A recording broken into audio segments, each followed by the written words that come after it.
చూసిన తర్వాత నా డిసిజన్ నేను మార్చుకున్నా. అరే నిజంగా ఉత్తాంధ్ర కాదు, ఇది ఉత్తరాంధ్ర ప్రజలే అనుకున్నాను. ఈ రోజున మిమ్మల్ని చూసిన తర్వాత నాకు అర్థమైంది ఒకటి. ఏమర్థమైందంటే కొంచెం మనసు చంపుకున్నా కూడా మీరు కొంచెం బెటర్గా ఉన్నారు మాకంటే అని చెప్తున్నాను. మా రాయలసీమ కంటే మీరు చాలా బెటర్గా ఉన్నారు.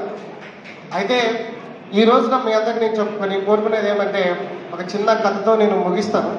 మనందరికీ తెలుసు ఒక అడవిలో ఒక 4 గోవులు ఉన్నాయి, ఒక సింహం కథ మీ అందరికీ తెలిసి ఉంటుంది. ఆ 4 ఎద్దులు కూడా ఒక రోజున మేత మేస్తా ఉంటే దాన్ని తిందామని చెప్పేసి సింహం వస్తుంది. సింహం వస్తుంటే ఆ 4 ఎద్దులు కలిసి ఏం చేస్తాయి, దాన్ని ఎదిరించేస్తాయి. అయితే ఒకనొక సందర్భంలో ఆఫ్టర్ 3 days కంప్లీట్ తర్వాత ఈ 4 ఎద్దులు ఏమైతే గొడవపడి తమలో తాము గొడవపడి రాను సింహానికి ఏమవుతాయి, ఆహారం అయిపోతాయి. ఇక్కడ కూడా మన పరిస్థితులు అలానే ఉన్నాయి.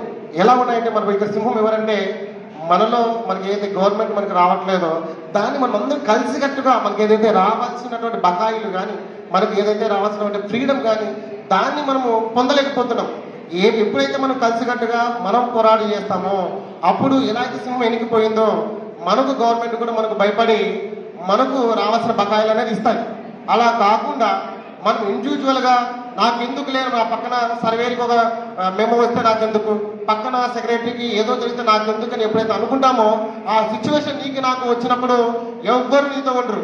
అయితే మనమందరం కలిసి ఉంటే ఏ ఎంపీడీఓ అయినా, ఏ ఎంఆర్ఓ అయినా, ఏ కమిషనర్ అయినా భయపడి తోక ముడుచుకొని పారిపోతాడు. అవునా కదా?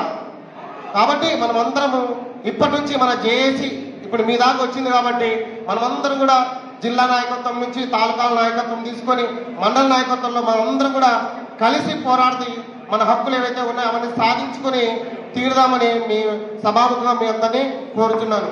Thank you.